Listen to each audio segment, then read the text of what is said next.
Hello, crypto miners. Can you hear me? Mary is back. And Happy New Year, everyone. I am really happy to tell you that today we have a really special guest. We have SafePal with us. So anyone from SafePal is here, I think. Let's make an audio check.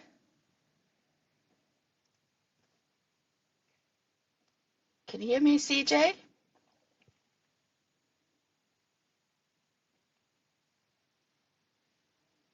Alpha, can you hear me? Someone is applauding. Yes, that's very good. All right, we're waiting for CJ. So thank you everyone for tuning in on this lovely, in Sweden, very, very, very cold day. We have minus 20 degrees here. So yeah, I bet you are in Dubai and Los Angeles and everywhere where you have like 25 degrees or more. Or in Asia, even hotter maybe. Or Australia, 40 degrees plus. I don't know. You tell me. Oh, I think we lost CJ. CJ, are you here? Anyway, guys, happy to see you again at Crypto Miners here. We will have some fun again and get to know this really great project, SafePal. They have wallets and tokens. Well, a token. So let's see if he comes back. Alpha, do you know what happened?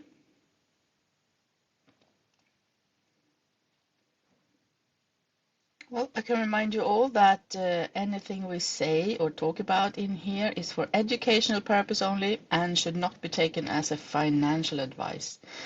So you know that you have to do your own research, as always.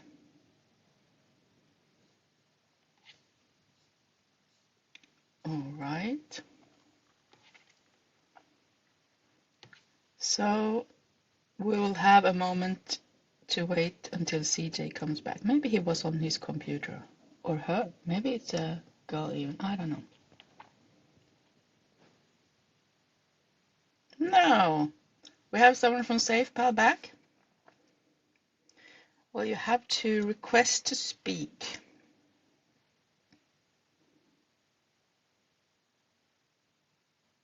CJ, if you can hear me.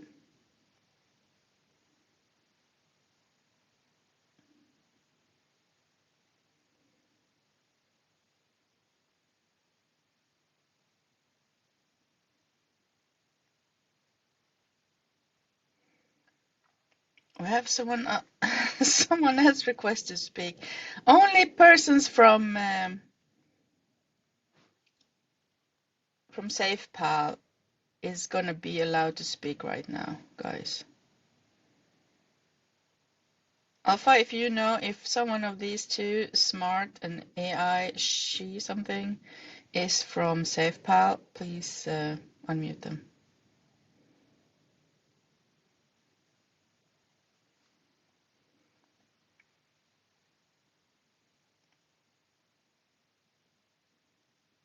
Smart.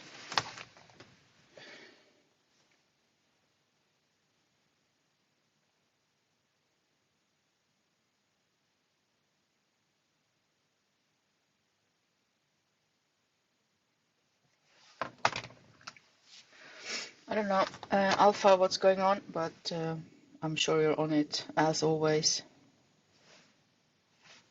to fix this.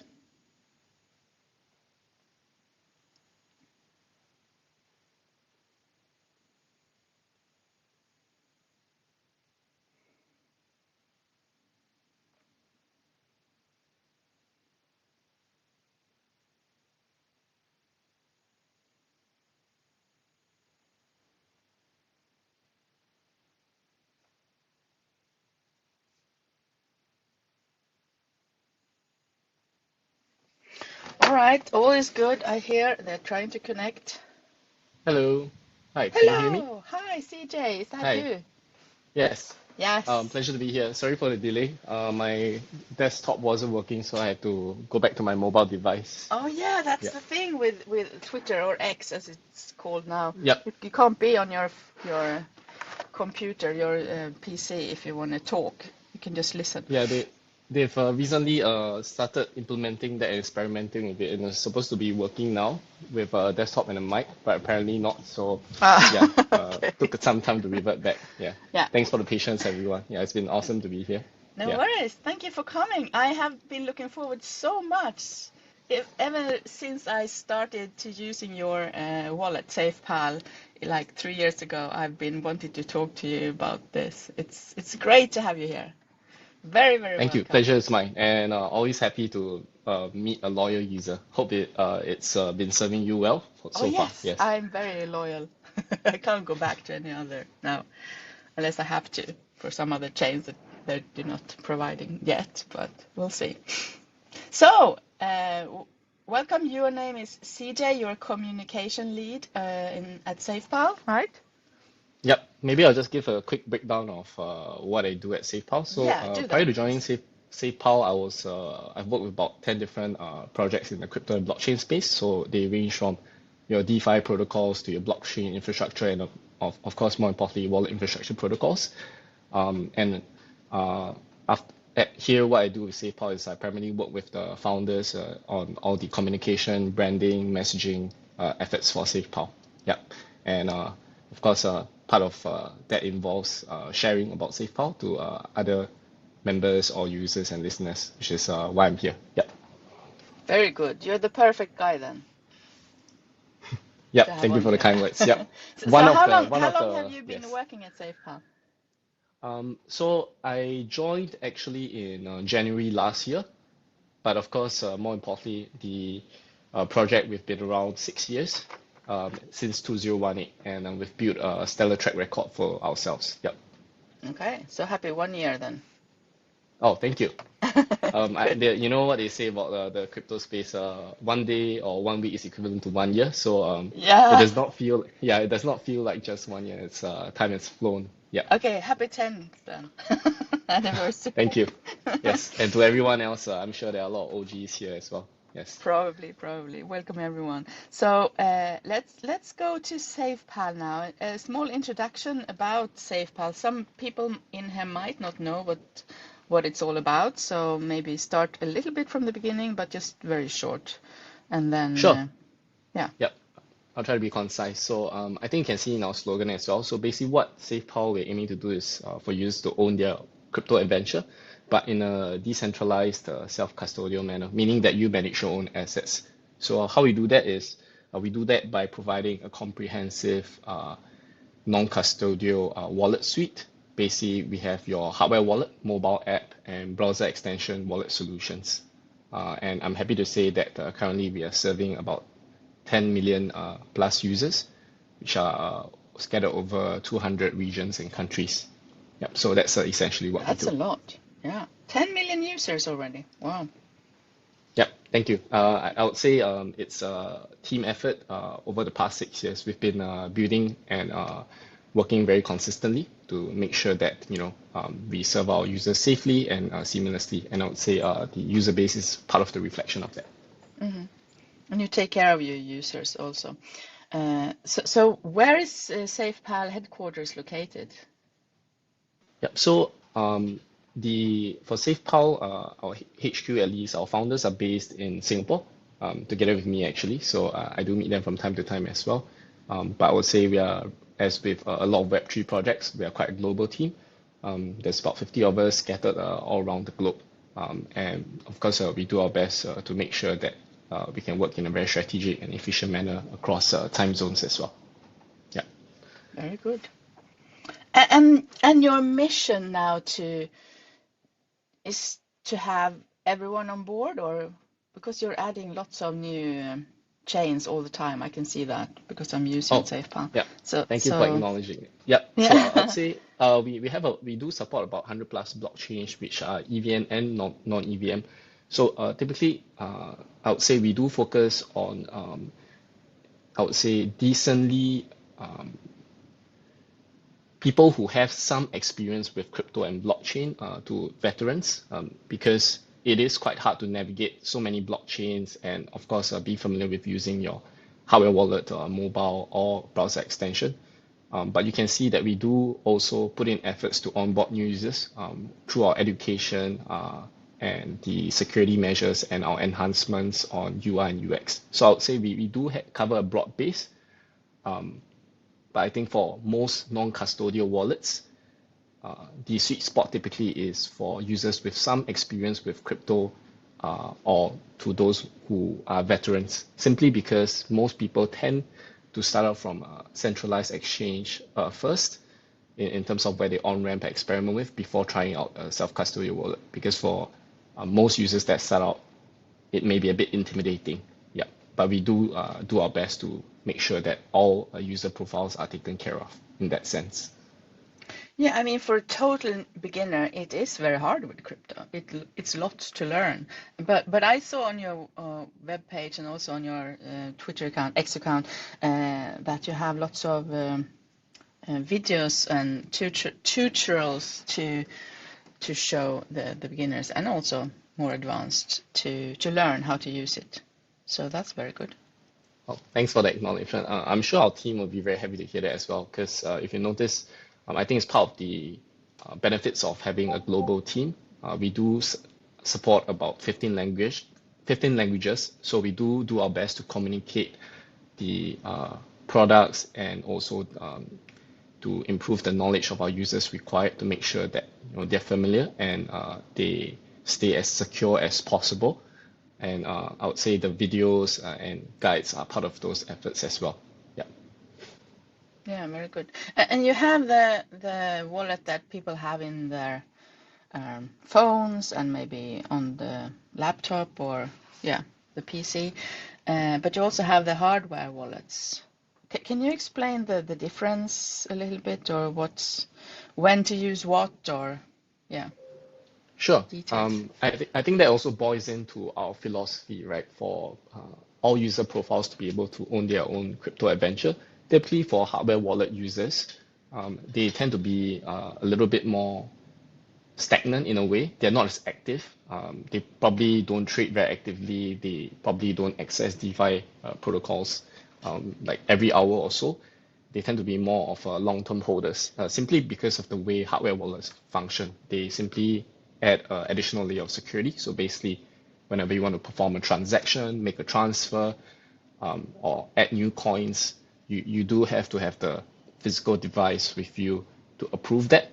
And because of the added step, that tends to be catered towards users who just want a place to store and hold their coins, or maybe leave in staking positions, typically not users that are very active. As for the mobile wallet, that tends to favor users who want to access crypto or use DeFi or dApps very regularly. They want something convenient and they're very savvy with their phone. So that's where the mobile app comes in. And of course, for the browser extension, that's for people who are more comfortable accessing DeFi dApps or trading from their screen, be it on a desktop or laptop. Yeah. So the beauty about all of this is, we don't have to sort of constrain users into a particular sort of a user pattern. For example, there are wallet providers such as Ledger that they tend to favor more of their hardware wallets. So when you do want to, say, start to access dApps or maybe use your desktop to manage your crypto, you tend to have to rely externally on integrations, or it's not so seamless. With us, you don't have to go to any other providers. We have it all together. Yeah, so we do strive to build a very healthy ecosystem for all our users. Yeah, in that sense. That's very good. I haven't heard of any other who has that. Maybe there is, but not as big as you anyway. Then I don't know. Yeah, that is But part of our unique DNA actually. I think it also boils down to the fact that our team, we are a little bit more different from most of the wallet providers in the sense that we do have a unique hybrid expertise of software and hardware experts. So we're able to build both products very well in-house. Of course, full respect to other wallet builders as well. It's not easy to build safe and good products on the software and hardware side. But for us, we do take on the challenge of juggling both decently well. And I would say that is actually one of our unique selling points as well. That's very good. I must admit, I have never tried a hardware wallet, but I have the software version, and that's a really good one, I think. I mean, you can swap inside, you can buy from Binance directly or other Yeah. exchanges as well, and yeah, So that's fairly new, right?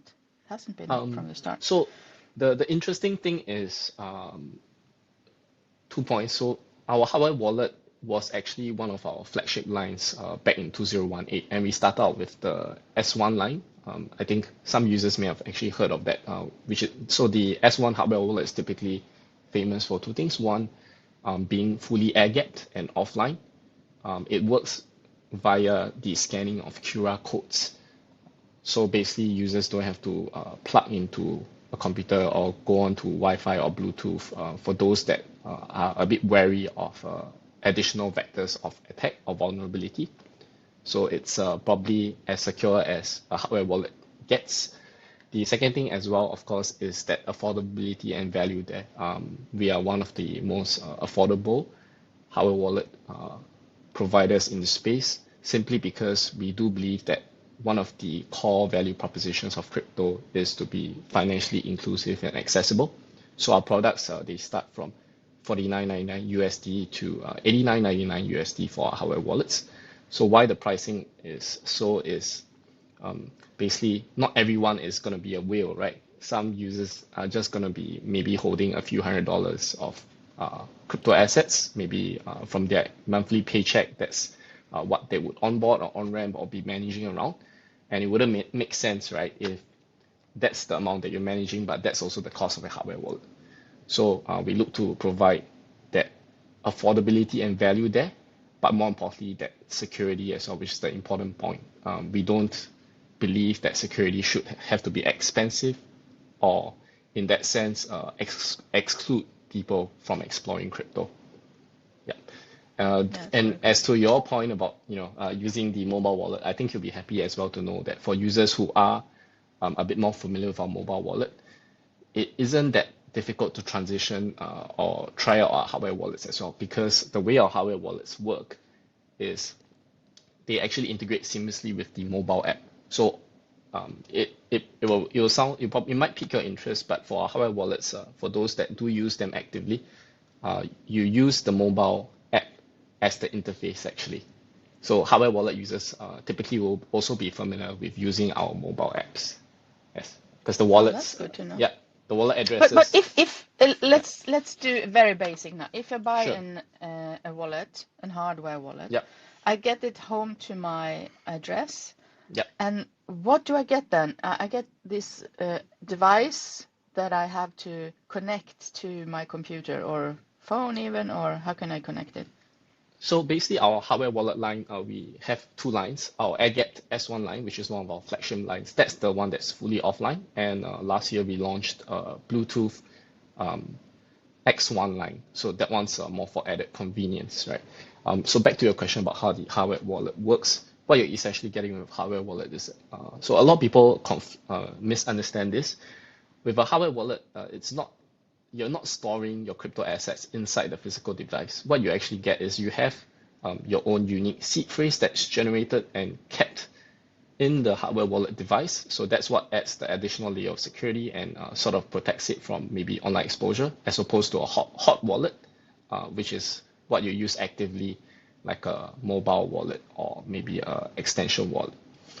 So that's the technical difference in terms of how it differs from a user perspective, from the user front. How you would manage your crypto differently with the hardware wallet is simply that whenever you want to do a transfer, you want to say do a swap, you would require the hardware wallet device to make that approval. So let's say if you're using a mobile wallet typically, or maybe a browser extension wallet, before you do a swap, before you connect to a DApp, you do have to sign that transaction, right? With the hardware wallet, there's that added layer of security because you do have to have the hardware wallet to approve the transaction. So that also means, in a sense, if there was a malicious actor that was trying to maybe access your wallet and do something with that wallet, they would also require, assuming that it is not the seed phrase that's fully exposed, they would require the physical device to do it. So that's where the added layer of security comes in. Yeah. Okay, so I have still the seed phrase also. Yes, correct. So the hardware wallet, the seed phrase for the hardware wallet is stored inside what we call a secure element inside. That's a chip in the device. So that's what keeps it. That's why it's called a cold wallet as opposed to a hot wallet, which the seed phrase is generated when you're creating the mobile wallet or the browser extension. So that's where it's slightly different. And that's partly also why it's not recommended to use a hardware wallet like you would a hot wallet, because you don't want to sort of expose the seed phrase to online when you're using, in that sense. Yeah, if you want to trade, you do it somewhere else. Well, I guess for us is, so that's again one of the beauty of having a comprehensive wallet suite, because we do have that in the mobile wallet app. If you do want to trade, yes, you can use it with a hardware wallet simply because it's used very seamlessly with our mobile app. But most traders typically would favor using the mobile app simply because sometimes taking a few extra seconds to approve the transaction with your hardware wallet would affect maybe the results you want to get, right? Because the market is so volatile. Yeah. So it's simply more of a speed, but we do make it as seamless for those users who do intend to be a bit more active with their hardware wallets. So we try to give everyone the best of both worlds. Yeah, in that sense. You could also have 2 or 3 hardware wallets, one that you trade with and one. Yep, correct. We do have users who do that actually, which is why we have different packages to cater to different users. And I think that also is reflected in our offerings for hardware wallets. So in fact, we actually tripled our hardware wallet offerings just last year alone. We've been taking time to really build in the bear market. We started out with the flagship S1 line in 2018. So last year we launched 2 editions. Firstly, enhanced version of the S1 airgap wallet, the S1 Pro. So it's basically the same model, but with more durability, a stronger body, longer battery life, and better screen. Yeah, for users, because for a while some of our users have been they really love the S1, but they wanted something that's a bit I would say more enhanced. So we tried to fulfill the wishes with the S1 Pro, and more importantly, one of our important milestones as well was the launch of the X1. So why that was significant for us is that's our first Bluetooth hardware wallet model. The second thing that's more important is it also marked our step towards enhancing our transparency for our users, because we also kick-started the transition of our wallet suite to open source with the launch of the X1. So basically our Bluetooth X1 wallet is open source, and at the same time to give our users that added level of transparency, since our hardware wallets do interact with our mobile app, we also open source the essential aspects of the code that is pertaining to the signing of the transactions, the generation of the QR code, the way the Bluetooth connection approves the transactions. So all this we did at the same time. And that's actually also part of our ongoing efforts to transition to a full open source wallet suite for our firmware for the S1 line, as well as the mobile app and the browser extension as well. Yeah. Okay, so why is it good to have open source then? So everyone can see how you work. I like that you asked that question. So I think the sad thing is that we do have a lot of users that just treat it more like a brand purpose. You know how sometimes when users buy a product, they look at like a gold sticker or with that sort of mentality. It's one of those things that are good to have, right? So I think more importantly, how does it benefit users? So the thing is, it only benefits users specifically who actually know how to read code. So what is called open source is essentially we do put the code pertaining to the product or the software in the GitHub. So that means that anyone who's able to read the code can verify and check for malicious backdoors, exploits, or any vulnerabilities. So in the long term, this enhances security, and more importantly, is also adding that level of transparency because users are able to see what code is used for the products. So Yeah, that's good. yeah, so that's a good thing. Of course, it's a double-edged sword because Yeah, that's what I wanted to ask. yeah, What's so the bad thing then? yeah, They so can steal your code. I wouldn't say steal our code, but the main thing is, you got to be really confident that your code is up to par before you open source something. Because when you open source the code, you're also not just inviting good actors, right, to check and help you improve the product. At the same time, there may be bad actors who are looking, for Yeah. chances and vulnerabilities. And I'm happy to say that, we've transitioned quite seamlessly.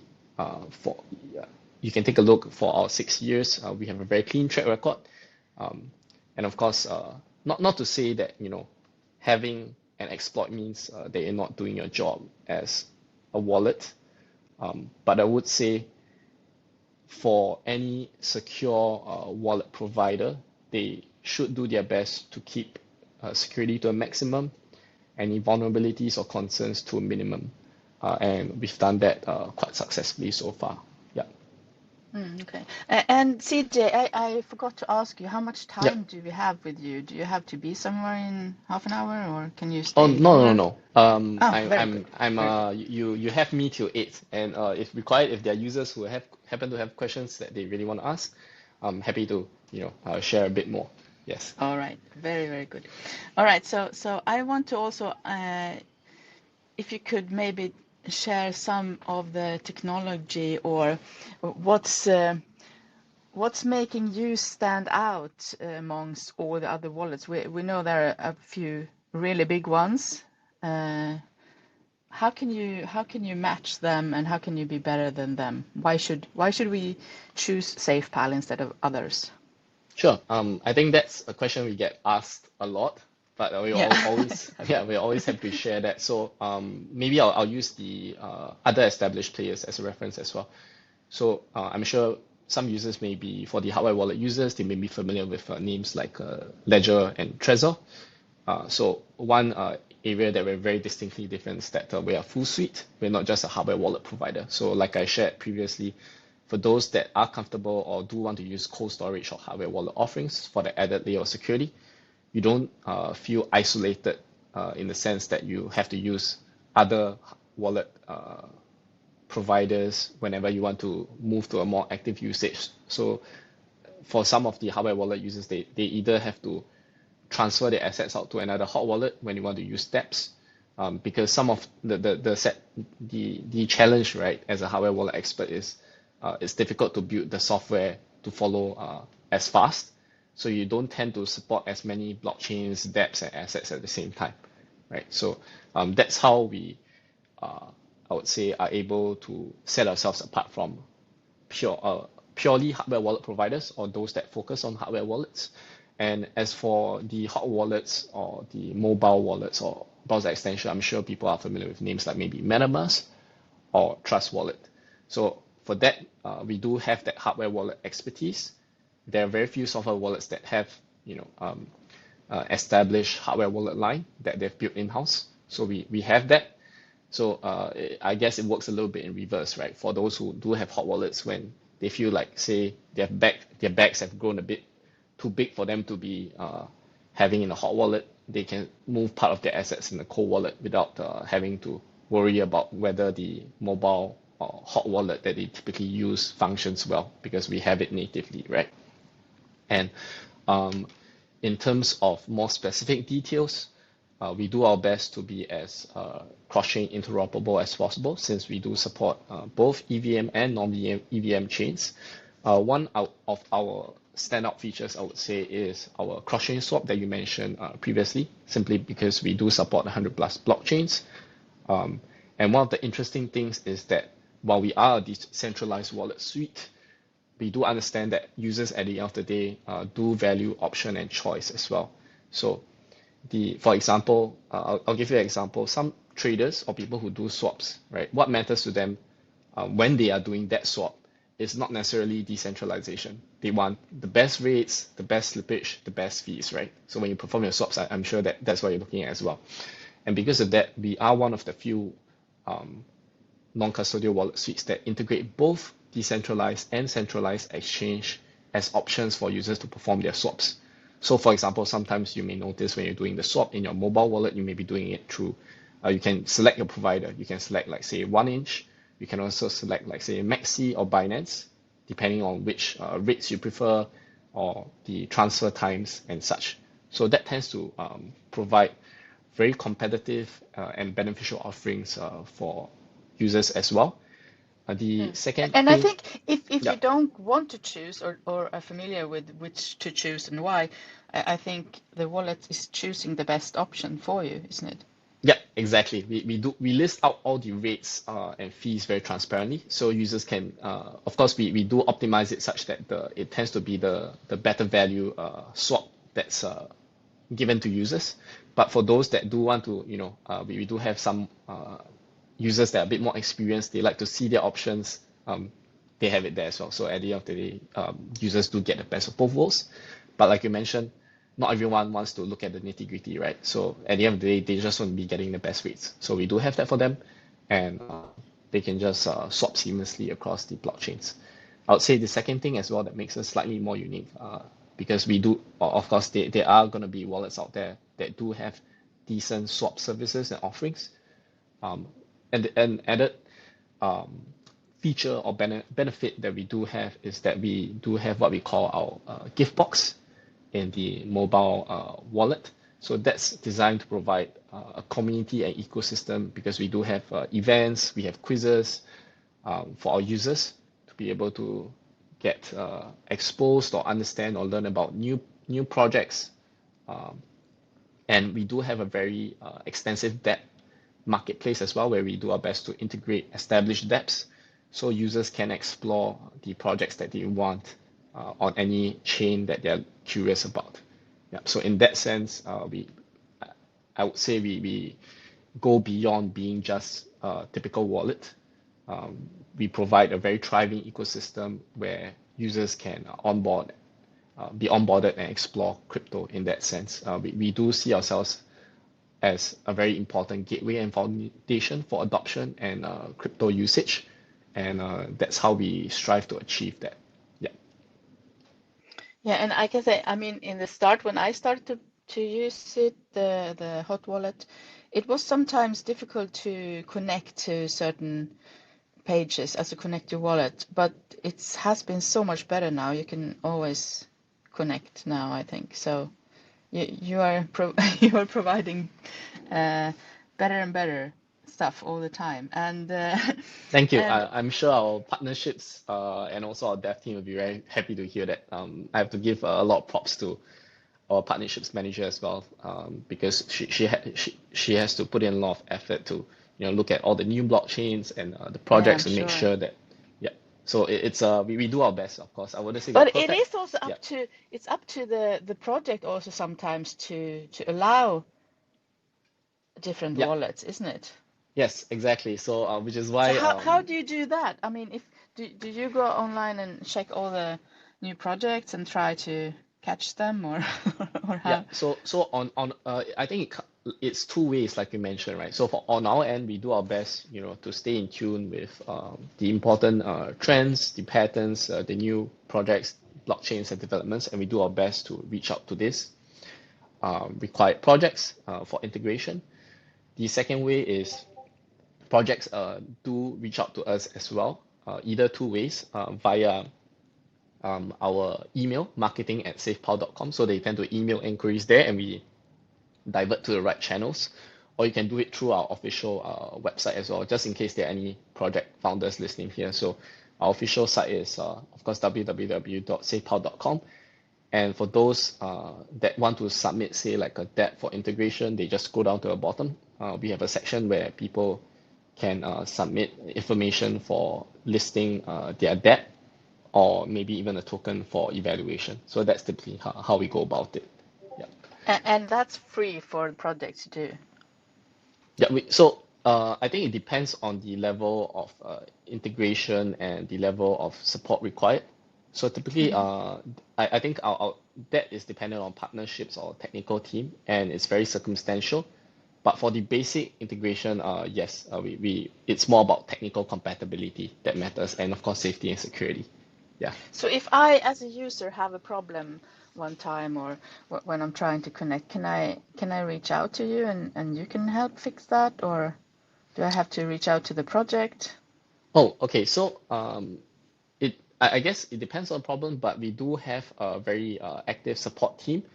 For the sake of security, because I think you're also familiar, there are a lot of scammers and impersonators, right, on Twitter, Yes, on Telegram. be aware of that, everyone. Yeah.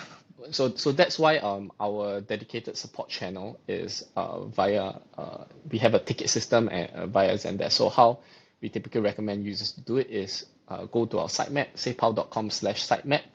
There will be a tab that says contact customer support. You click that tab, and we have various sections that pertain to user inquiries. You can submit a ticket from there. You get an automated email with the ticket number, and the support team will be addressing the respective issues. So that's how we do our best to help. And in terms of the good thing about, I think, being a decentralized wallet as well is that, like you mentioned, how do we keep up with integrating dApps, right? So in a sense, the way mobile and browser extension wallets is, they work a little bit like a browser or explorer in that sense. While, say, the debt may not be necessarily listed on our marketplace in the mobile wallet yet, typically you can still access the debt by typing the URL and connecting the wallet there, either via Wallet Connect or having the SafePal tab there already. Yeah. So it doesn't necessarily have to be listed as a debt in the marketplace. Of course, I think that also boils down to our security measures. We do try to filter out and blacklist malicious dApps as well, just to sort of add an additional layer of security for our users, for those who are a bit more of a maverick or a bit more adventurous, who jump in every new project. It helps a little bit, right?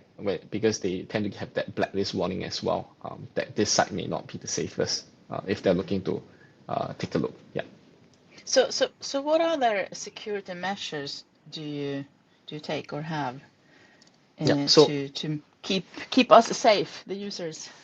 Yeah, so I think this also has been a question that has grown, I think, increasingly common, especially when even, I would say, other legacy providers like, say, Ledger, for example, I think people should be familiar, have been raising a lot of concerns, right, the past few months. And I think we just got a question in another AMA a few days back. So I think it boils down to two ends. One is OPSEC, or operational security. So internally, our team members, we do have very strict security measures.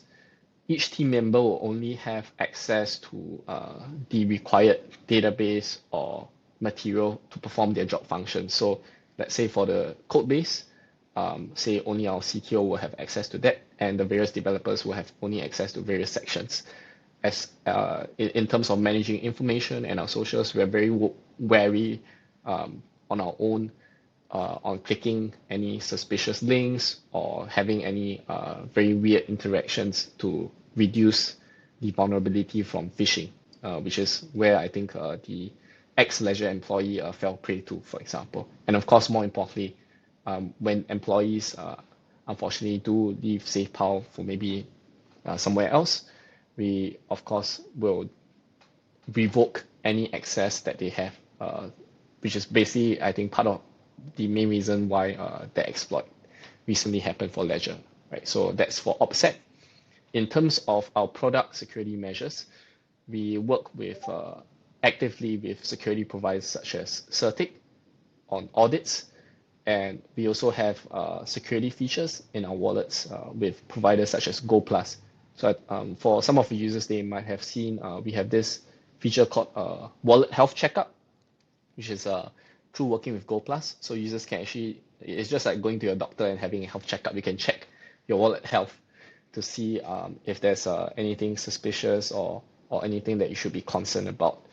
And we do integrate the security aspects into the UI of our wallet as well. So basically for newcomers, when you first set up a wallet, you get all these reminders and different points as you go through the various steps of setting our wallet, such as, when you get your seed phrase for the first time, always keep it offline in a secure place, don't share with others. So basically we integrate that security education aspect into the UI and the UX of our products at the same time to make it as seamless and as fast free for our users, and to make sure that they get the essential security measures there. Oh, yes. But Thank you for noting that. Yep. So that's all intentional. And of course, there's always room for improvement, but that's one of the things that we actively focus our efforts on doing. Yeah. yeah, okay.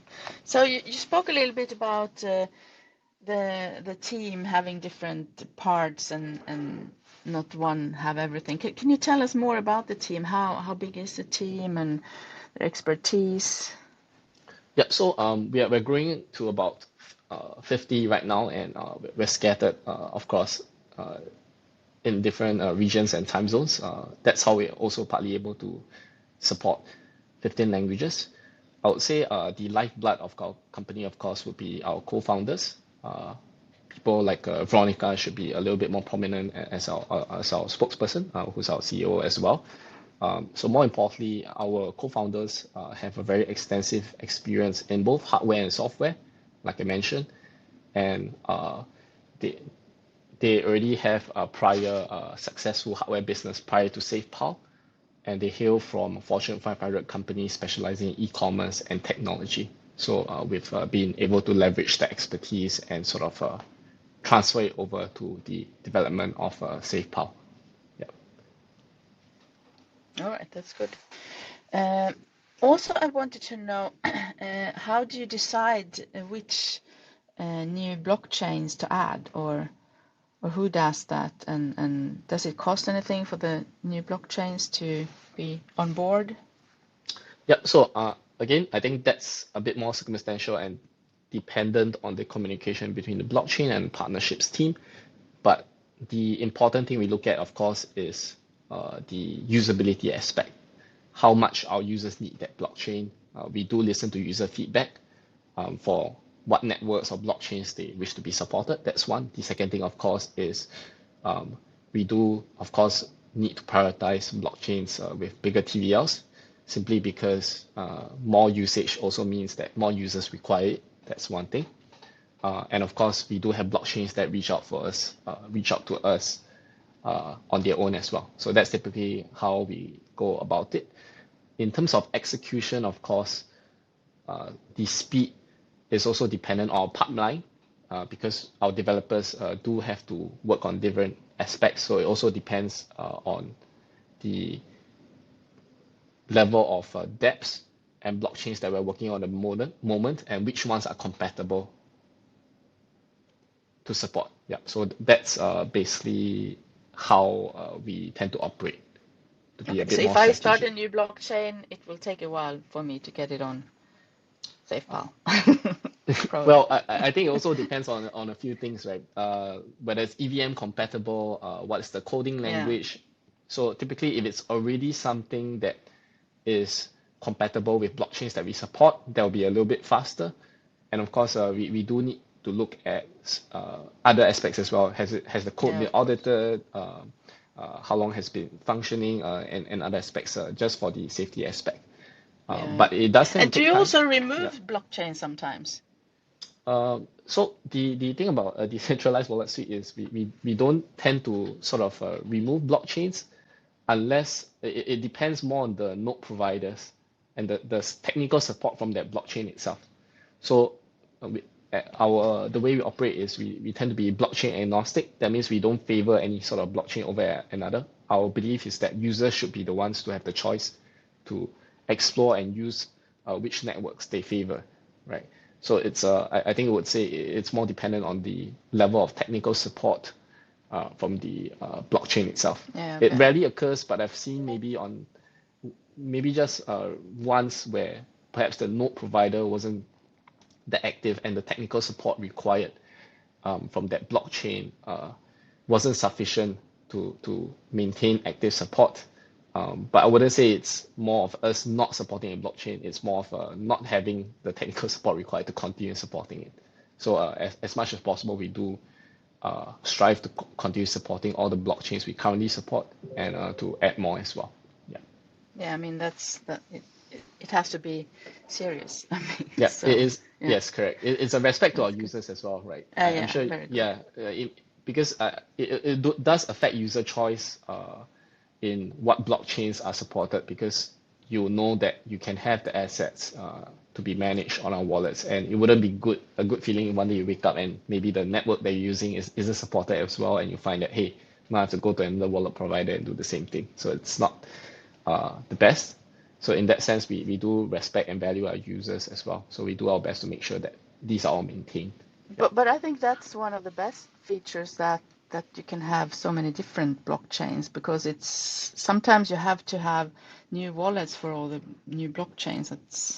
That can be too Yeah. many wallets that you can lose the seed phrase to, and it's Yeah, better to have. exactly. I think no user actually wants to be like, hey, there's a new exciting blockchain on the block, right? So let me just go create another completely new wallet, have a Yeah, new, exactly. have a foreign UI and UX, and then have an additional seed phrase to worry about now, right? And or maybe I get confused with the wallet address. That's one more pain point for me when I send my assets to get it mixed up between the wallet address, right? Nobody likes that. So that's why we do our best to make sure everything is in that same wallet. Yeah. Yeah, I saw that you have Solana as well now, and not Cardano yet. I think that's So some kind difficult, or Cardano, not for our hardware wallet. So basically, users who want to check, they can go to our official site, SafePal.com, as well, and there's an assets tab, and they're able to click in and see the networks and tokens supported as well. And we do segment accordingly to the wallets that we provide, so they're able to see which networks are supported for what type of wallet for us. For Cardano, I believe it's partly due to the coding language that we are working on supporting it, but for our hardware wallet specifically, it's taking a while for the coding language reason. yeah, Yeah, so I've it's more heard of a that from yes, many, correct, that correct. But it's we very are looking different to into everything else, yes, correct. apparently. But do you have the same chains on the hardware wallet and the software wallet? So typically, the software wallet has slightly more chain supported, but they tend to be we do our best to make sure they're as aligned as possible, simply because the hardware wallet works with the mobile app as well. Uh, I would say they're about the same, but due to technical specifications, the hardware wallet tends to have to follow the software first. So the software tends to have the most supported. Yeah, You but we try it actively out first at the software, and then if it's good enough, it comes onto the hardware as well, maybe. I think I mean, I'm not specifically a technical expert, but it's actually more, I wouldn't, we wouldn't test the safety and competitive blockchain. No, I don't mean that like Yeah, that. You test like the how popular it is, or how much it's used, and yeah. that is one aspect, but typically, if we do support it on the mobile and the browser wallets, the hardware wallet does follow as well, simply because we want our users to be able to use all products. So it's Both, yeah. yeah, it's rare that we only support a network on just one specific type of wallet. If that is the case, it's typically because it's just taking a bit more time for us to add in that functionality. Is all. Yeah.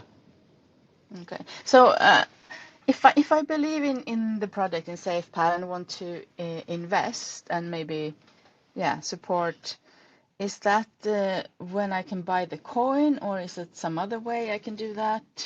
Are that Well, shares to be bought, or? so I think there's two aspects to this, right? So I think for any user who is supportive of SafePal or values our products, the most straightforward way, of course, for them to support is to just simply use our products, right? Like the hardware wallets, the we have a seed board protector known as the Cipher product as well, which if you have time, I can touch on a little bit later. And of course, our mobile wallets. That itself is already a form of support, and we do value any positive or constructive feedback that's given for our users. So in terms of the other aspect, people also do ask about our token. So I think there are a few specifications here, I think, as well. So our token, we don't like to conflate it with like equity or shares, because of course that would be I think pertaining to security, that would make it a security, and that's not what our token is. So basically, for anyone who's curious, we do have decentralized utility token. The ticker is SFP. It's basically on it's a BEP20 token, and last year we did migrate part of the tokens to ERC20 as well, just to facilitate that cross-chain interoperability for our users. So how the token typically works is we do our best as much as possible to integrate as much genuine utility into a token. So what you're able to do with the SFP token is a few aspects that are a lot more tangible. So number one is you do get you're able to use the SFP token to purchase SafePal products and enjoy a discount. You're also able to convert it into gas via what our feature in our app called the gas station. That's for people who do a lot of bridging across chains. So sometimes, for example, if you've bridged to a new network before, you may not have the gas token, so you tend to be stuck trying to send assets over, right? So we have this gas station function where you're able to use SFP token, and of course, if you prefer stable coins, to convert into gas on that new chain, so you're not stuck with the assets, or you're not able to exploit properly.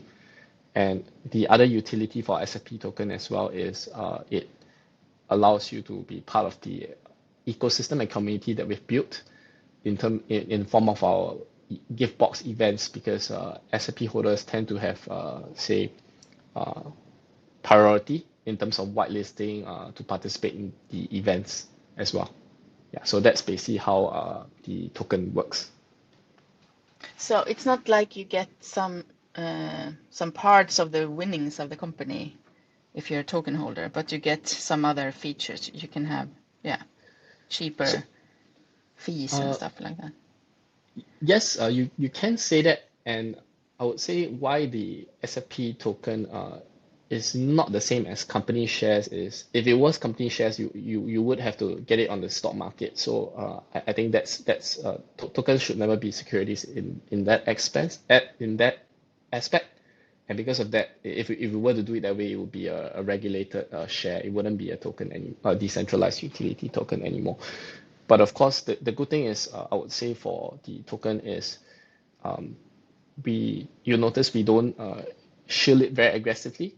We're very practical and very pragmatic with our tokenomics as well, in the sense that it doesn't have all those suspicious activities that people Is there a tend to. tax when you buy and sell it? No. There isn't any tax. Exactly. And there's no high FDV. There's no like a weird unlock schedules, for VCs to dump on you, or anything like that. Is it renounced? Is the code okay, renounced? so the contract, I would say, isn't renounced simply because there's, I think, two reasons for that. People, when the moment you renounce a contract, you're not able to make any improvements to that. So for example, our token has been was part of the Binance launch pool in 2021. It's been quite successful and established since then. So I'll give you an example. If we renounce the token, we wouldn't have been able to sort of migrate part of it to ERC20 last year. So I do understand, like, some people do like the renounce contracts and tokens, because that also means that developers can't do anything weird after that and upgrade the contract or do something different. But that also is a double-edged sword, right? Because that also means you can't do any enhancements or improvements. But I would say more importantly for the token, the time, I would say the time that's been around speaks for itself, and it's been very safe, very reliable, and we don't market it to exploit users. It's a way for our token holders to really participate in the SafePal ecosystem, to have as much tangible utilities as possible. And you notice we don't use any hype or word salad to sort of, or some very advanced buzzword to sort of put really exaggerated or empty promises on the tokens. We do have very transparent tokenomics as well. For those who do want to dive in a bit deeper, our white paper for the SFP token is also on our official website. You're able to look it up, and all the information about the SFP token is very transparently listed there as well. Yeah. Okay, very good. Can I, if I have a SFP token, can I use it to, for instance, buy a hardware wallet? Yeah, so we have a method called SafePal Pay. So you can use that, yes, correct.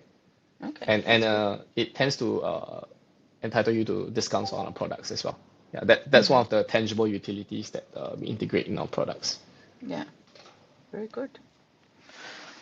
All right, so let's move on to maybe achievements from this year. What have you achieved already that you're proud of at SafePal, and what is to come for this year, 24? Yep. So of course, the year has only started, so I think achievements so much for this year, not so much. But for 2023, I'm happy to say that just running through some of the things I've already mentioned as well. So we've tripled our hardware wallet line to expand it from the S1 to the S1 Pro and the X1. We've also transitioned towards open source. So the interesting thing is last year at the start of the year, our user base was over 6 million, and we've grown from 6 to 10 million last year alone, despite the bear market. So I think that's also a reflection of our consistent and steady efforts And in how did you building. do that, would you say? Have you done marketing, or is it just mouth to mouth? People are So happy with the yeah, so products.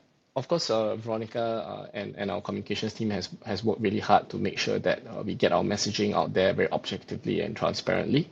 But you notice that we don't do a lot of aggressive inorganic marketing. We try to go about it in a very authentic manner. So we tend to avoid hype-based trends. Like say if you notice, maybe there may be a lot of hype around a specific token, a meme token, or maybe like a blockchain. We don't really use it to sort of promote our wallet because say token speculation tends to be a bit more mercenary. Instead, we listen to what our users really want, their feedback in terms of the user patterns, what they would really need, and we deliver that. So we tend to avoid hype-based marketing and really focus on what user really needs. And of course, I think as a prerequisite for any wallet is we make sure our wallets are secure to use and maintain that track record. It sounds very simple in theory, but in practice, quite difficult to implement. But I would say we've done that very successfully over the past 6 years. And I think that's part of the reason why we're able to grow our user base last year as well. Because one of the interesting things that happens in the bear market is that, without the euphoria or people, being excited about growing over becoming a millionaire overnight, they tend to be very skeptical. They tend to scrutinize a lot more. They want to dive deeper in the products and the projects they're using, right? And they tend to appreciate products that actually deliver value and live up to their promises. And I would say that's part of why our wallet user base grew quite steadily last year. And of course, hopefully we'll be able to continue that this year as well. In terms of another, I would say, achievement or milestone that we did last year as well would be we also started implementing more of a in-person engagement and conference strategies as part of our deeper localization efforts to sort of engage some of our multilingual languages and regions, like say Korea and Japan, a little bit more as well. Yeah, so I think that's basically some of the achievements and highlights for the year that we have had, and hopefully we'll be able to maintain. Yeah. That sounds great. So long-term vision then for SafePal. Are you going to be the biggest wallet? Is that what you're trying to strive for, or do you have some? But Let's look in 5 years ahead in the future. Where's SafePal then? well, I think large is one thing, right? Because people metrics are just one thing, but I think one thing that we can all agree as a team and organization is we want to be the safest and most renowned wallet. So we do want to be a household name as a wallet suite, and we do want to be the most secure one as well. So basically, for any new or experienced user, whenever looking to manage crypto, we want to be the name that pops into mind. So that is what I would say we're aiming for.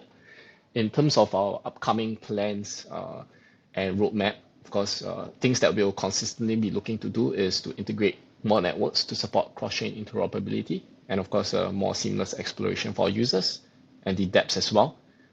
We want to complete the transition to becoming a full open source wallet suite, like I mentioned, because we do have aspects for our mobile app and browser extension that we're working on open sourcing, and also the firmware for our S1 line as well. We want to continue building and adding utility for SFP token as well, to make sure that our holders get as much value as possible.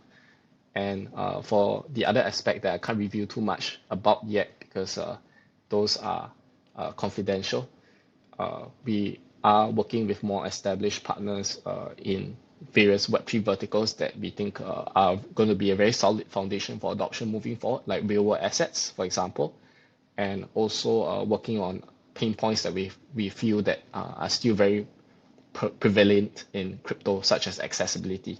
So in terms of like on-ramps, liquidity, things like that, we are looking to improve.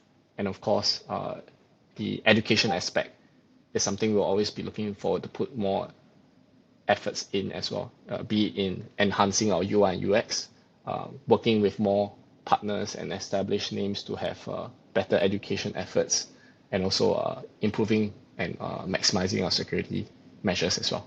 Yeah. Yeah, that's good. I mean, can you use your wallet to send money to bank accounts? I'm happy you mentioned that. So, as part of efforts to make sure the accessibility and usability aspect for crypto for users is enhanced, for specific regions, we work with established names such as MoonPay to make sure that you can on and off ramp crypto seamlessly. So it's in the mobile app, you'll be able to see that in the buy and sell crypto tab. So you'll be able to do that, but it's dependent on which regions are supported because of the providers that we work with. But we are, of course, actively looking to maximize those offerings to improve the accessibility aspect. Yes. Okay, that's good. Yeah, I haven't tried that yet, but I'm sure it's working well if you think so. Well, yeah. Feel free to send in any feedback after you give it a try, and since we're always looking to improve. But yes, we launched that last year, so it's been at least half a year for the off-ramp function, and we've gotten quite positive feedback so far. So yes, happy to say that it's serving the users quite well. Very good. So if people in here wants to start using SafePal, how will they do the best? What's step one for them? So I think the number one step is make sure that you're going to an official site and not any scam or malicious site. We do have a very active team that's always looking to take down or report any malicious sites. But our official site is www.safepal.com. And for those OGs as well, I think scammers have a lot of different tricks. Whenever there's any L's or any funny words involved, they replace the L with a capital I. So make sure it's SAFEPAL.com. We do have all our products listed there, so you can look into our hardware wallet offerings from the official site. For those who are hot wallet users, you can download the SafePal app and browser extension there as well and give it a try. Free of charge, of course, for the mobile wallets. Yes. Yeah, that's free. But are you one of the cheapest wallets also when you swap or when you have to send tokens around or crypto around, would you Yeah. say, or buy? So I think our team members will never say we are the cheapest, but we are the most affordable and the ones with the most value because to us cheap also means like low cost but low quality. So we do provide that Yeah, quality sorry as about that. oh not at all. So it as a reference, for example, our in-app cross-chain swaps tends to be about four times as competitive as rates to wallet providers like MetaMask, for example. Of course, I mean, I would encourage any of our users to, they don't need to my word for it, just experiment and compare for themselves. So because of like I said, our approach to giving users as much options and value as possible, we are one of the few that integrate centralized and decentralized exchanges. So users get the best of both worlds and options and choices as well. So for example, the other day I was bridging from Arbitrum to Solana. And for those, there are some people who maybe like got a bit more interest in exploring in Solana because of that. Our service was twice as fast and at a competitive rate as well. So for most blockchains, I would say I can't say that we'll always be the best for every blockchain or every transaction, but we're definitely going to be up there in terms of value offering, speed, and reliability. Yeah. That's good. So if I in here wants to interact more with the SafePal and maybe join the team or know more, where do I go? Where is your platform where you talk with the audience or with the users? Sure. So for our own community on X or Twitter, we have a monthly community AMA that's hosted at the end of every month or at the start of the coming month. So our community AMA was just concluded 2 or 3 days back, right? So that's a very active and ongoing conversation that we have with our users. So that's for people who are on X or Twitter. We do have a healthy Discord community as well. You can go to our official sitemap, safepal.com/sitemap. So our socials, our official socials, including Discord, are there. And for those who use Discord, you're able to join and have a chat with our community managers. Ivy is the one in charge, and she's one of the most active. So be able to engage on Discord in that manner. For users who are looking to send in feedback, they can use our ticket system that I mentioned earlier on the sitemap, safepal.com/sitemap. You can click the contact customer support tab. There is also a section to send in any feedback, or if say there are users who want their favorite blockchain or dApp listed, they can send in the feedback there as well. Yeah, and of course, for other ways as well would be through external AMAs like the one I'm doing right now, where users get to chat with us or ask questions or learn a bit more about us in different platforms. Yeah, so that's basically where they can go. For those that are interested, maybe in more of a professional career, they can sort of send their CV and resume to career not career career @safepal.com. We do have a careers page on our official website as well that people can check out to look at any open or hiring positions that we're looking into. Yeah. All right. So we haven't really talked about NFTs. Your wallet also provide NFTs, right? From lots of chains as well. Yeah. I'm happy to say that NFTs was one of the features that we did put in a lot of work in last year as well. So one of our recent integrations was with NFT was for the NFT marketplaces. Users will be able to manage their portfolio, and we do integrate in the established NFT marketplaces such as OpenSea, for example. Basically, those that the top four and the most of the established collections, you'll be able to view that in the mobile wallet quite extensively in terms of, and you can segment it by volume, floor price, and all those metrics as well.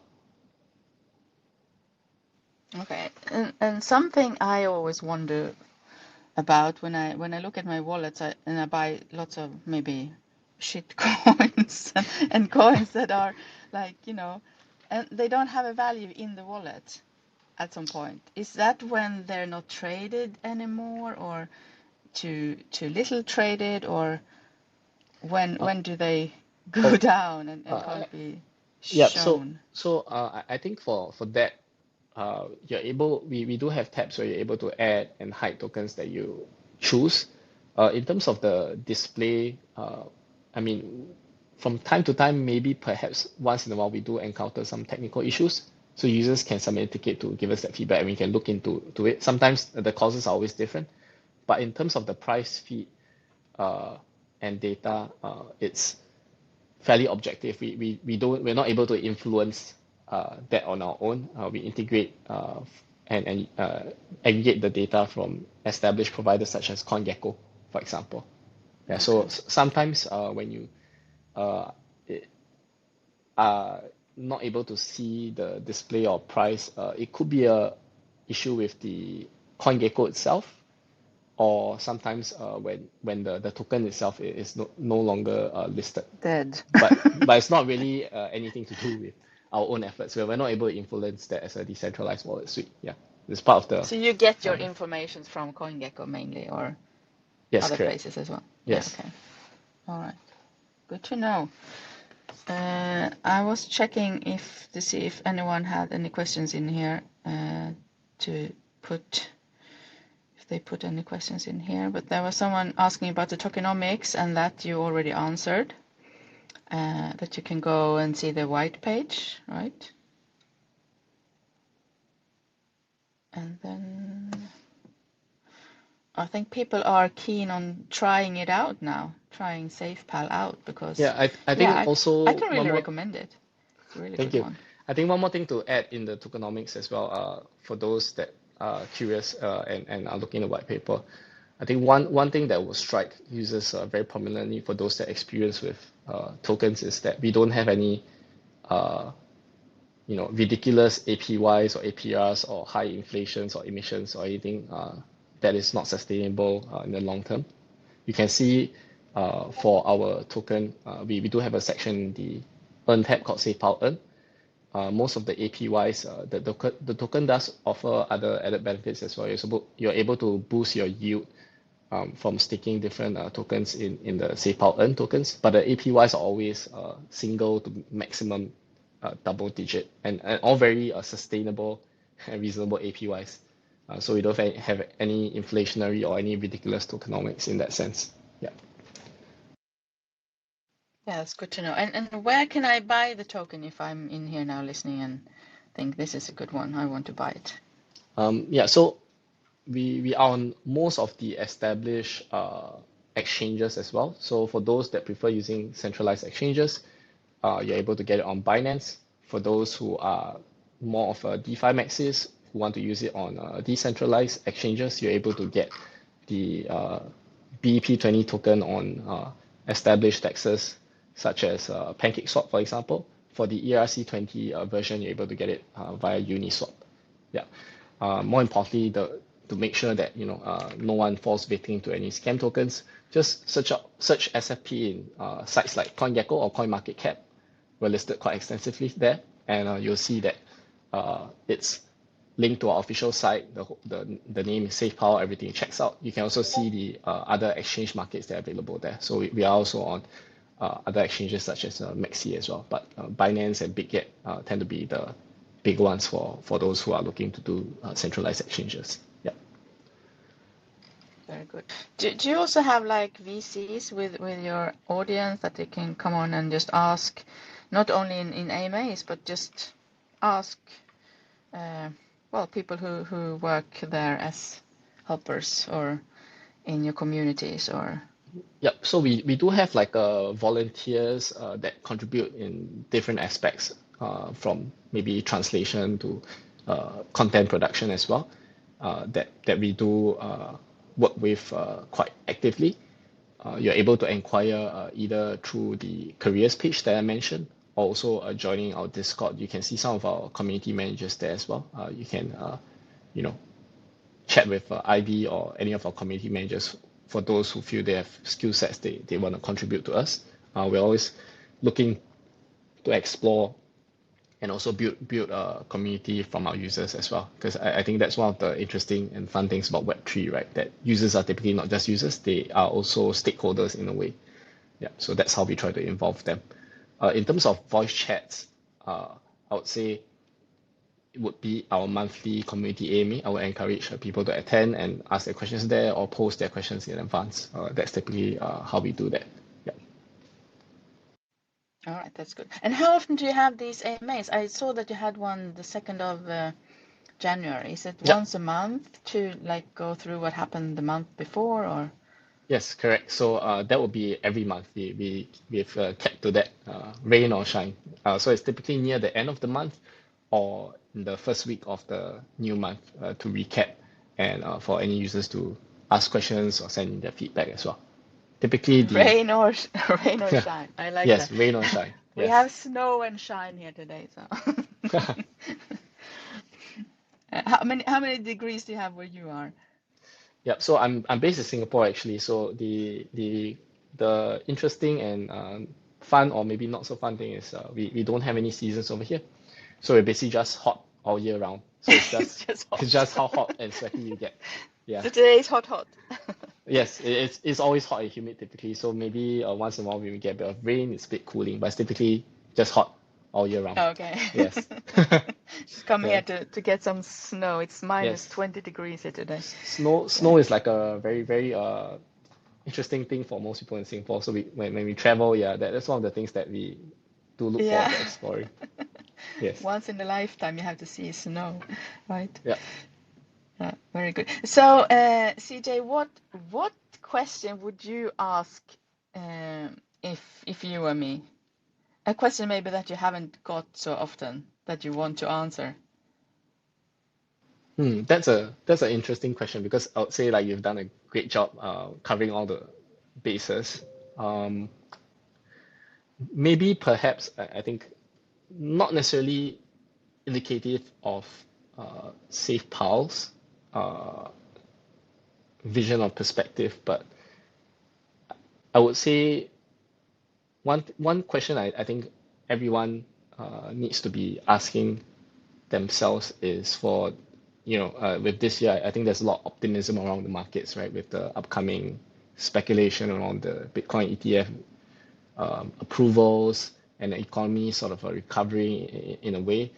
So you can see a bit of the euphoria or the anticipation of maybe a potential bull market coming in, right? Uh, I would say the question I think people need to ask a lot more is what has improved or changed? Because I think one of the good and bad things about maybe the markets recovering or maybe a potential bull market or some optimism and having some euphoria about maybe becoming overnight millionaires coming back again. People forget, right? People forget to ask the questions that matter.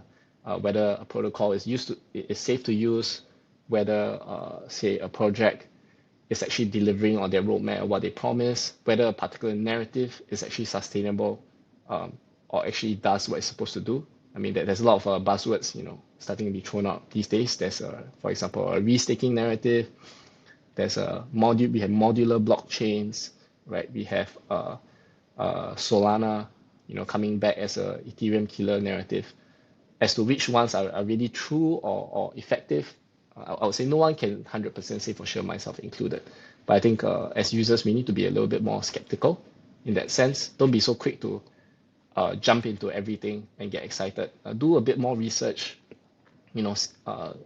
Look at the actual details and see if it makes sense. Be a bit more pragmatic. And I would say in terms of looking at what has changed, you know, uh, in the bear market last year, right? I think like I said, when the euphoria is not there, people are a bit wiser. They're a bit more calm. They tend to be a bit more skeptical. They ask a lot more questions, whether say this blockchain is functional, whether it's fast enough, whether it can handle scale.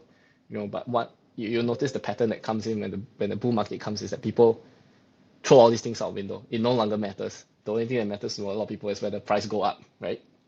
So I think the other question that people need to ask a lot more is whether the price is up or down, has that project improved? Has the previous problems that were there been changed?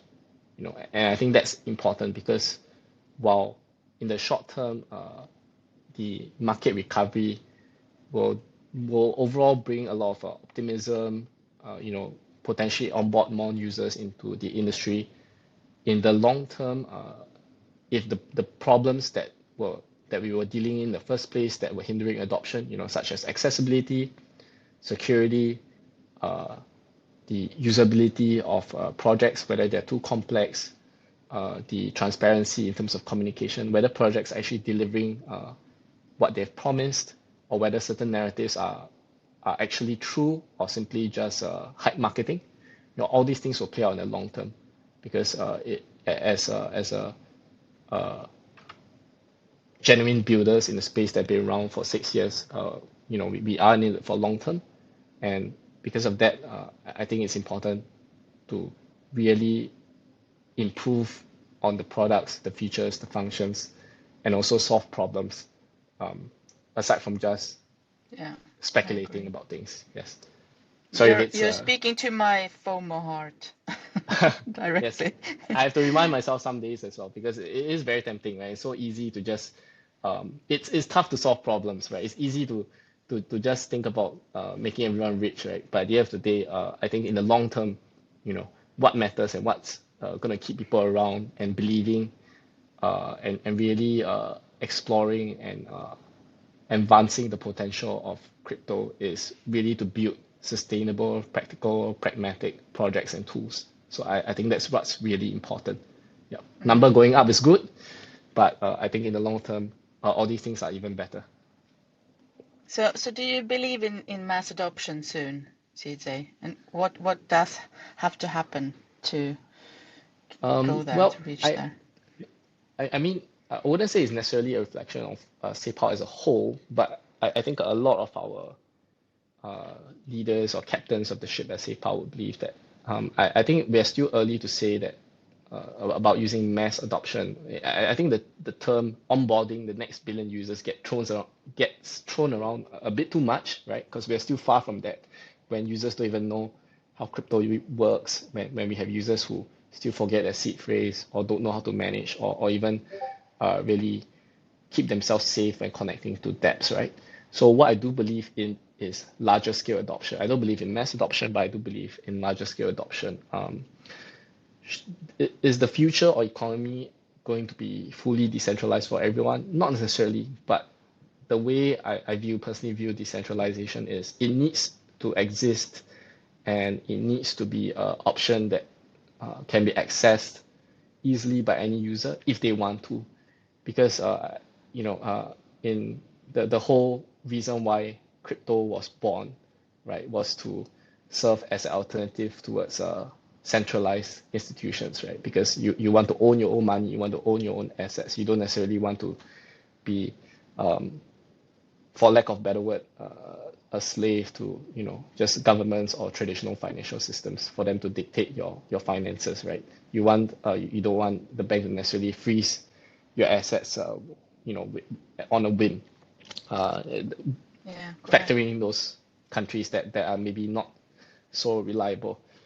So for that mission to be fulfilled, I think all these things need to be put in place, and having decentralized finance or crypto becoming adopted on a larger scale also serves to sort of force decentralized services to be accountable, right? Because as a user, when you do have both options, if the centralized services are not doing their part, you use the decentralized services. So that's where I really believe the value of crypto comes in, as an equalizer, and also to really help especially for the unbanked or users who are in countries or maybe societies where they don't really have a reliable financial system to depend on.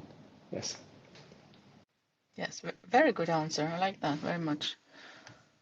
Great. We had a great an hour and almost a half soon, but we started a little bit late, so Yeah. that's fine.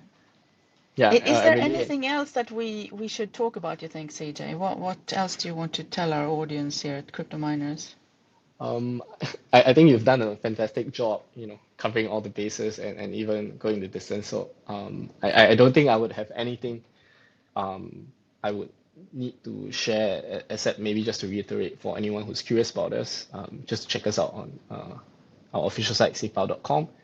And feel free to send any feedback or any questions that you have. We're always looking to accommodate that. Um, yeah, unless there happens to be any other pressing questions that any of the users have, or maybe the crypto miners group wants to ask. I think we've it's been a great AMA today, and I've been very Yeah, happy to share. Yeah. I'm very happy that you came to us here at Crypto Miners, that I got the opportunity to speak to you, CJ. I hope we can stay in touch somehow, and I will definitely come more over to SafePal community. Is there a Telegram group also? Is it only Discord So on our mainly? official sitemap, it also has our Telegram, I believe, but because of the prevalence of Telegram scammers, our Telegram group is mainly of announcements channel. Okay. Yeah, Okay. we do have a smaller groups which are for different language groups, but those are smaller and actively managed by community managers. But for we typically would advise either Discord or through our support system for anyone who's looking to send in inquiries, simply because of the prevalence of scammers. We also have a official Twitter or X support account that you can check that has our SafePal affiliate badge. So it's a SafePal_support. That's the X handle as well. But that support account is typically to address basic user inquiries. For those that have more specific inquiries, we typically have to direct them to the support ticket system as well for the support team to Okay. access. Yeah. Yeah. So it's you can also go through the web page then to reach you. Yes, The correct. most convenient way for you. Yeah. All right, CJ, it has been a pleasure. As always, I have one last question, and that is, Yeah. how do you eat your pizza, with or without pineapple? Oh, that's a very controversial question. I think it's gonna I make a lot of know. people angry, but I like pineapple. And to be honest, Nice. yeah, I respect the Italians and how much they love their food and culture. But I think personally for every individual, that anyone should be allowed to put anything they want on their pizza as long as they like it. But they, Yeah. shouldn't force And it on that other with people. Italians is actually a myth. We had hardcore Italians here, and they all three liked pineapple on their pizzas. They almost not didn't dare to tell it, and maybe they're not alive anymore. I don't know, but they liked That's an it anyway. interesting thing to know. Yes, but I do appreciate pineapple and other forms. But yeah, not a fan of anchovies and olives. But again, like I said, it's a personal choice. And I think everyone should be Exactly. free to enjoy their pizza how they like. Thank, Yeah, thank you so much. I would yeah, I would like to give you the opportunity also to have a closing statement, or yeah, anything else that you want to say before we go somewhere else. sure. Firstly, I think I like to say a big thank you again for to Crypto Miners for having me on, and for you as well, Mary, especially since you're a 3-year user for SafePal. It's awesome to be speaking with a great host and also someone who's familiar and a lot user of our products. I think our team will very happy to learn about that. As for, I guess, one closing statement I'll leave with the listeners today is boiling down to the question that you asked previously about, what other question would I want you to ask me, right? Is I think most I think that of course that there is a high probability that this year would be a good recovery year for crypto in the long term. But again, I think it's an important reminder to everyone to stay safe, stay grounded. I know when the euphoria picks up, when there's a lot of a green going up and prices going up, and tokens, new tokens launching, new airdrops, new blockchains launching every day. It's very easy to get caught up in the excitement of everything. Um, but I think it wouldn't hurt for every users to take a step back, take a deep breath, remind um, do a bit more research. Don't just blindly ape into everything, because that may hurt you in the long run. Yeah, so that's what I would want to leave for everyone. Stay safe, stay grounded, stay practical as well. Yeah. Very nice. Yes, I actually love SafePal. Anything you can do so much things in there. You can, yeah, check it out. Check it out, guys. What you can do. You can use it for so much and so many chains and new ones coming all the time. So yeah, thank you everyone for joining Crypto Miners today. Yep. And yeah, I wish everyone an awesome 2024, and I really hope that we will have a bull run soon too. That's more fun, right? Yep, correct. I do hope for that as well. But of course, with the bull run, I hope the it also ushers in better products and better improvements for all users at the same time. Yes. Yeah, bear market is good for improving, and bull run is for fun, right? And Yes, a test bit of both. improvements. Correct. Yes, the bull run should also boost the improvements that have been built on in the bear market. Yes. Exactly, exactly. All right, so we all wish for that. So have a nice and lovely day, evening, morning, whatever, wherever you are, guys, and hope to see you soon. And bye, and have fun over there at SafePal, CJ. Thanks so Yep. much for coming.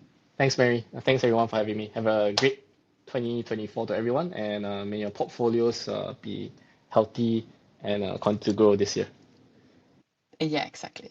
Thank you. Bye bye, everyone. Bye bye.